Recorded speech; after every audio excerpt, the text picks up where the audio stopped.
So guys, long time no see.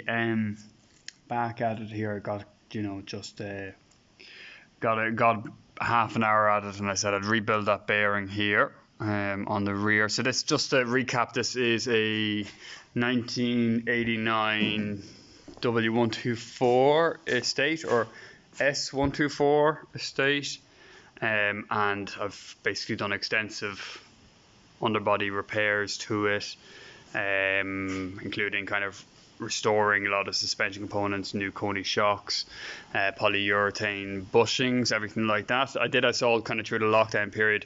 It is then going to get an om606 engine, and the aim with this is to sort of go for a modest enough build with a good handling performance over, let's say, outright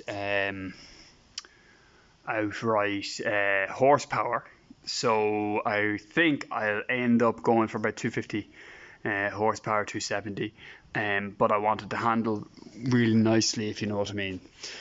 So anyway, what I did was, as I say, it's a long time since I was working on the car. I actually went off and got after the lockdown here in Ireland, after COVID, I got a job, and that job is I'm out of the house basically for just 12 and a half hours of the day. I'm out of the house, so it's tiring because it's a new job to me. So I'm trying to learn everything as I go on the job, so that is tiring in itself. So anyway, less of that, just letting you know this is the reasons why I haven't been doing so many updates.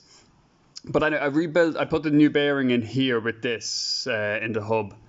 The last one was shot, had a rock in it, but I don't know if you guys can see this. Maybe you might be able to hear it. Can you hear that if I reef on it? Can you even see it maybe? Let me see.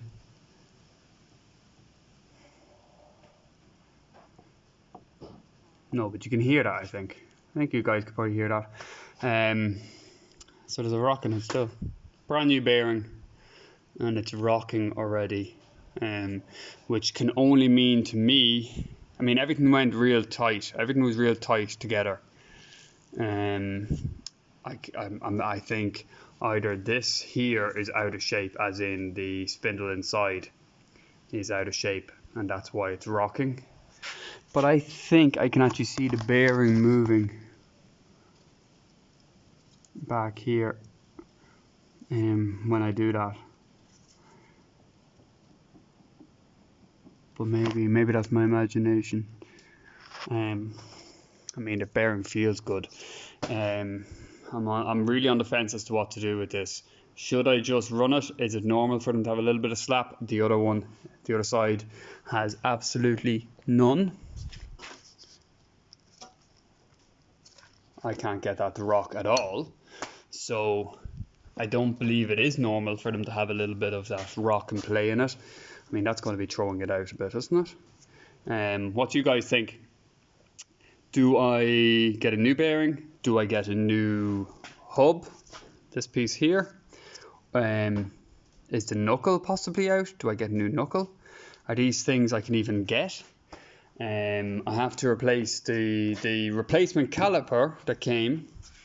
Is they must have planed down this surface here too much, because when you tighten up this in the brake pipe right in, and you can see I've marred it up a little bit. I'm not happy about that at all. Even when you tighten it up to a crazy torque, you can see it is, if I can get the light down there, let's see if we can get it.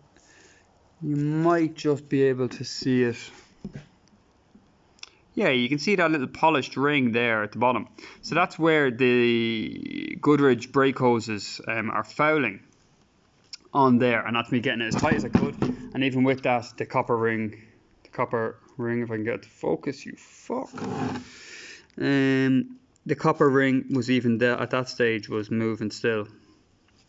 So they've obviously planed down this when they remanufactured it too much. So I said, that's grand, I'll get a replacement one. no joy. The guys, like the local lads, are going to refund me the money. Absolutely, they're top guys to deal with. But the caliper, they can't find a replacement, as in there's none in stock anywhere of the remanufactured ones. Or actually none in stock. I don't even know if they've checked. I can't find any either. I went online, started looking, went onto my favourite suppliers, Autodoc. You know how that goes for me. And even they don't have, they have other types, but they don't have this type here. So if I can't get a simple caliper remanufactured, am I going to get the knuckle for that? I don't know. And will I get the hub for that? I don't know. I'm going to have to look. But is it likely that the hub is out of shape? Is it likely that the knuckle is out of shape? Or is it just a bad bearing? What do you guys think? Thanks for watching. Long time overdue update. The one great thing about this garage is I can walk away from it and I kind of come back. So like I walked away a month ago with that whole knuckle under with the gearbox jack, with that whole thing holding up the suspension under pressure so I could fit it right back in, and came back, it was all perfect. Like, you know, I love that. Anyway guys, thanks for watching. I really would appreciate what advice and what you think it might be. Cheers, thanks, bye.